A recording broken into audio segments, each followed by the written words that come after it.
After taking care of my sick wife's parents for months, missing work and burning through my savings, her father looked me in the eye and said, "You're only good for labor.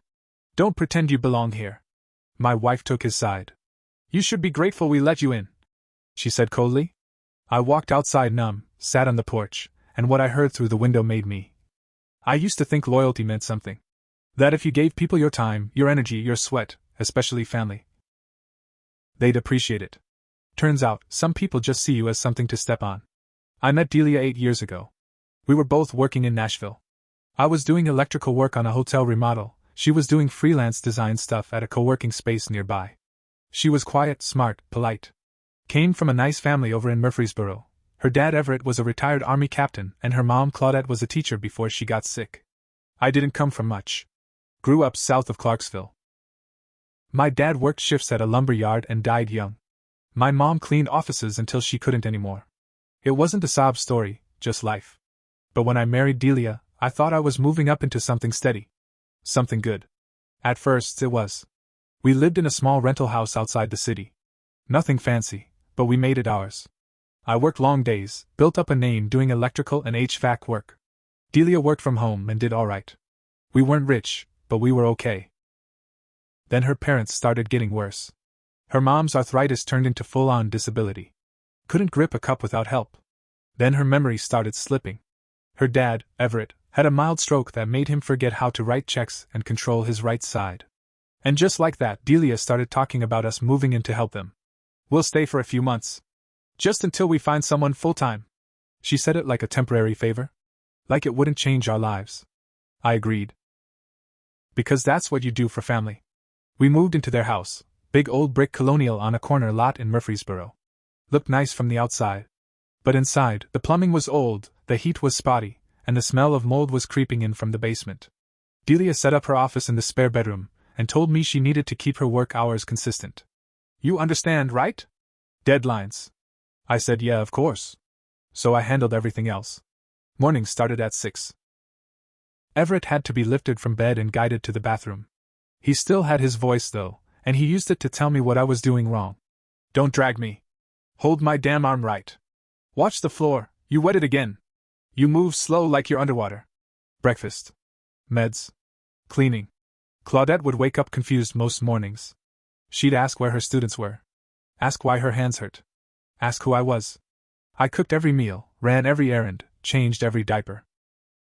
I had to stop taking weekday jobs, then cut down to weekends only. Our savings started bleeding out fast. Delia said she'd chip in more, but I never saw it. She bought some new office gear and started saying, "I'm supporting all of us now, so just relax." Relax? By month 3, I was thinking about leaving. But every time I almost packed my bags, I remembered how much Delia cried the day Everett collapsed on the kitchen floor. I remembered her shaking hands when we left our rental house. I told myself, just give it one more month. That was the month everything changed. It was a Thursday night. I'd just cleaned Everett up after he had an accident in his chair. He cursed me out the whole time. I didn't respond. Just cleaned up the mess, tossed the sheets in the wash, and sat down at the dinner table. I hadn't eaten all day. Delia was on her phone, scrolling, like nothing had happened. Everett looked straight at me. Not tired. Not sick. Just cold.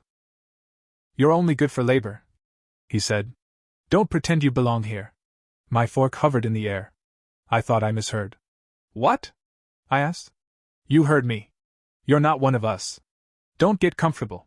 Delia didn't even look up. Just set her phone down, folded her napkin, and said, "You should be grateful we let you in." "Let me in? Let me in?" I stood up slow. My legs felt numb. My heart was pounding, but not from anger yet. From shock. I walked outside and sat on the porch. The sun was setting behind the trees and I just stared, silent. Then I heard voices through the open window. Everett again. "He's not one of us." Delia. "He never was. But he's been useful." Useful. Then Claudette, in her weak, papery voice. "We should have never let her marry someone from his side of town." Delia laughed. Not a nervous laugh. A real, sharp, ugly laugh. I don't even remember getting up. I just remember the cold in my hands and how it burned more than anything they said. That was the moment I snapped. The next morning, I told Delia I had a weekend job in Chattanooga and would be gone a few days. She barely looked at me. Said, Text when you get there. I didn't go to Chattanooga. I went to my brother Wayne's place in Nashville. He's a mechanic with a small shop, no college degree, no fake smiles. But he's got loyalty in his bones. He said, "Stay as long as you need." That night I didn't sleep. Just stared at the ceiling thinking about every dish I washed, every bed I made, every insult I swallowed. By Sunday, I had a plan. They had no idea how much I handled. Everett couldn't walk without help, much less manage online banking. And when Delia updated the insurance last year, she let me handle the forms. I had power of attorney for emergencies. Guess who still had the documents? Me. I rerouted everything. Cut off the autopay on utilities. Transferred phone numbers back to them. Told the insurance company they wanted to switch providers. I didn't forge anything. I just returned everything to how it was. I called the mortgage lender and confirmed they were behind on payments. Told them to send future notices directly to Everett, not me. Then I logged off everything. They didn't notice for days. The first sign was the heat cutting out. Then the Wi-Fi. Then the phone line. They tried to call me. I let it go to voicemail. Then Delia emailed. "Why are the bills unpaid?" Dad's mad. Mom's cold. I waited 2 days, then replied with one sentence. I thought I was only good for labor. No response. Then came the texts. The voicemails. More emails. I didn't answer. The house went dark. The pipes froze. I heard from a neighbor that an ambulance came for Claudette after she collapsed in the hallway. Everett screamed at the EMTs. Delia had to call from a friend's phone. Hers had been on my old family plan, and I canceled the whole thing. I wasn't being petty. I was being thorough. When she showed up at my brother's house, I almost didn't answer the door. She looked different. Like someone who finally realized what it meant to be on the outside. "We need help," she said. "You made your point. Just come home." I told her there was no home left. Delia didn't cry right away. She just stood there, staring at me like she expected me to cave. Like I was the same man who used to jump when she snapped her fingers. I said we need help. She repeated, slower this time. I leaned on the doorframe. "You need help, or your parents need help?" She hesitated. That was enough of an answer. "Why are you doing this?" she asked. That question made me laugh. Not a big laugh, just a short, bitter one. The kind that tastes like blood in your mouth. I gave everything I had. Time, money, sleep. And the second I couldn't do more, I became a tool. You think I'm just gonna pretend that didn't happen? She crossed her arms. You're punishing sick people. No. I'm just not saving them anymore.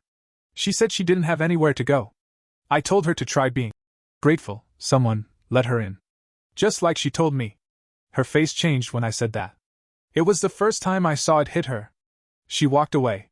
A week later, I heard from a friend in Murfreesboro that the house was in pre-foreclosure.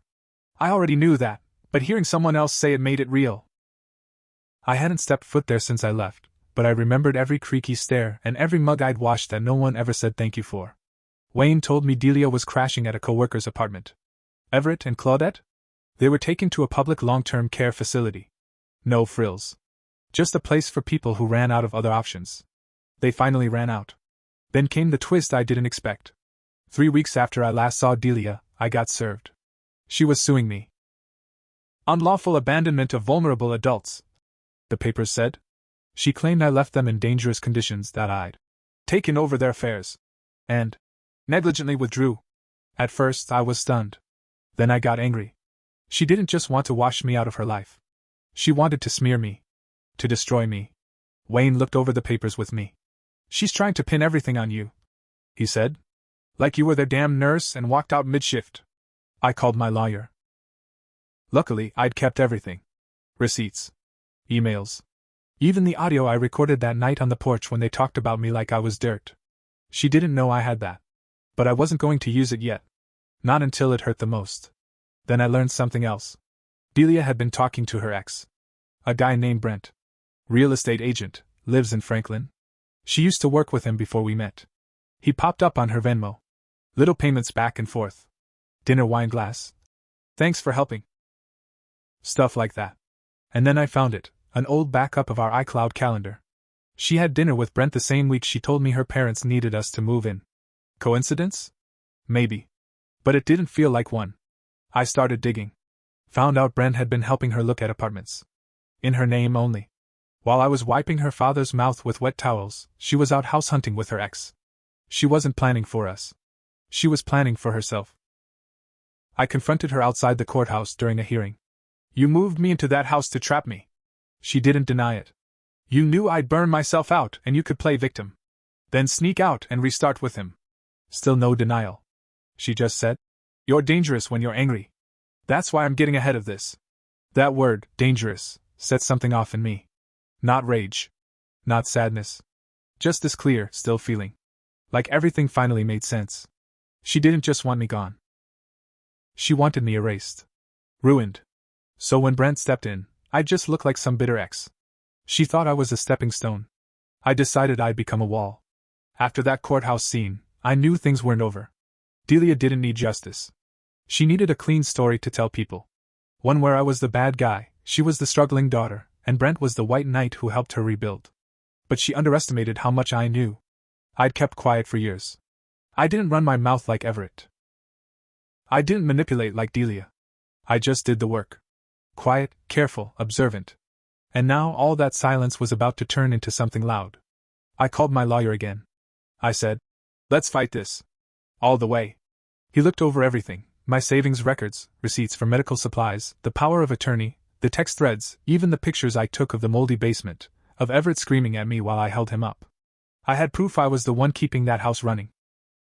That once I left, things didn't fall apart because I abandoned them. They fell apart because they were already broken. But there was one more thing I needed. A friend I used to work with, Sammy, was now doing private security gigs. I asked him to pull what he could find on Brent. Not to do anything illegal, just dig a little. And what he found? Brent had money trouble. Quietly. Credit card debt in 5 figures. A repo on a car 2 years back. And the kicker? A civil lawsuit in Franklin from an old client claiming Brent forged paperwork on a lease. So Delia was stepping out with a guy who couldn't even keep his license clean. No wonder she needed to burn me to the ground first. She couldn't afford to split her image. She needed to play innocent, the loving daughter who tried to save her family while her blue-collar husband flipped out. Problem was, her lies didn't match the paperwork. In court, she cried. Real tears. I'll give her that. She said I neglected her parents. That I was unpredictable. That she feared for their safety once I left. My lawyer stood up. No drama. No speeches. He pulled out the binder of documents I had been collecting since last year. He read emails where she thanked me for handling the house. He showed texts where she asked me to do the bills. Because she didn't want to deal with them. He even played the voice recording, muffled but clear enough. Wherever it called me a tool, and Delia said I should be grateful to be let in. Her face went white. She tried to talk over it, saying, "That was taken out of context." Didn't matter. The judge didn't throw the case out yet, but her lawyer started getting real quiet after that. Outside court, Brent was waiting for her. That's when I walked up and handed him a folder. He looked at it, confused. "What's this?" "Your debt," I said. "And your court record." His face changed. "You been following me?" I shook my head. "Nope. Just finally paying attention." Delia snatched it out of his hand. "This is harassment." I looked at her one last time. "You think you're building a new life. But you're building it on lies and termites. It'll collapse. All I had to do was stop holding it up." She didn't say a word. Just turned and walked. But it wasn't over. 3 days later, I got a call from Adult Protective Services. Someone, anonymous, filed a report claiming I abused Claudette and Everett before leaving. That was the moment I stopped playing nice. The call from APS came at 6:17 a.m. A caseworker named Marissa asked if I could come in voluntarily to answer some questions about a claim made against me. I knew right away it was Delia. Maybe her. Maybe Brent. Maybe both. But it didn't matter. That was the line. The one you don't cross. You don't use the system to bury a man who's already been used up. I got dressed. Shaved. Brought every file I had. At the APS office, I sat across from Marissa in a windowless room while she went through her questions like a robot. "Did you ever leave Claudette unattended? Did you ever shout at Everett? Were you ever alone with their finances?" I answered everything. Calm. Direct. Truthful. She scribbled notes, barely looked up. Then I handed her a USB drive and said, "Play that." On it? A video clip. From a nanny cam I had installed in the hallway last winter. Everett knew about it because we'd had problems with a night aid stealing meds. He told me to install it, then forgot it even existed. The video showed me helping Claudette stand after she wet herself. Me, on my knees, in old sweatpants, wiping her legs while she wept and muttered to herself. It showed Everett watching from his chair. He wasn't saying thank you. He was muttering something nasty, about lazy men who marry up. Then, a few minutes later, it caught Delia walking in from the garage, hearing the whole thing, and laughing. Marissa watched that clip twice. Didn't say a word. Just nodded slowly and said, "You can go." 2 weeks later, I got a letter clearing me of all allegations. No further action. No record. But I wasn't done. Everett's medical debt had stacked up. After losing the house, the hospital had started sending bills directly to Delia. She had signed some forms last year at intake without reading. You know what they were? Responsible party agreements. She had legally agreed to take over both her parents' medical debt when she asked to move them to a private room in the facility. She never realized it. I found it in the files she left in a shared Dropbox folder. I sent it to a collections lawyer. An old client of mine I helped rewire a kitchen for, who owed me a favor. He filed a claim for breach of contract and opened a lawsuit in her name. Then I posted all the files, emails, text screenshots, voice recordings, the video, from an anonymous account on a local community Facebook group for Murfreesboro caregivers.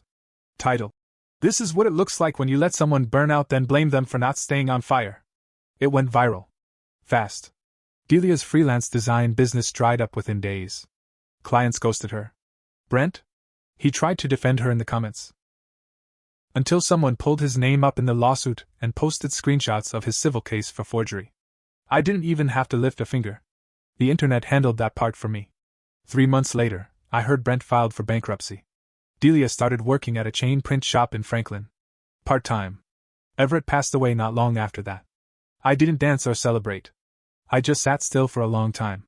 Thought about the man who looked me in the eye and said I was only good for labor. He died in a county-run facility, wrapped in a blanket a nurse had to pay for out of pocket. Claudette was transferred to state care. No visitors. One afternoon, I was driving back from a job in Chattanooga when I saw Delia standing outside the grocery store, holding a clipboard, trying to get people to sign up for a rewards program. Her makeup was thin, hair flat, shirt faded.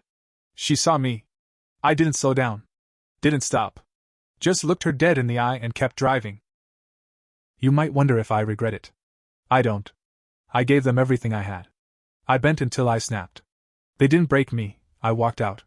The difference between them and me? They used people until they stopped being useful. I helped until I was no longer welcome.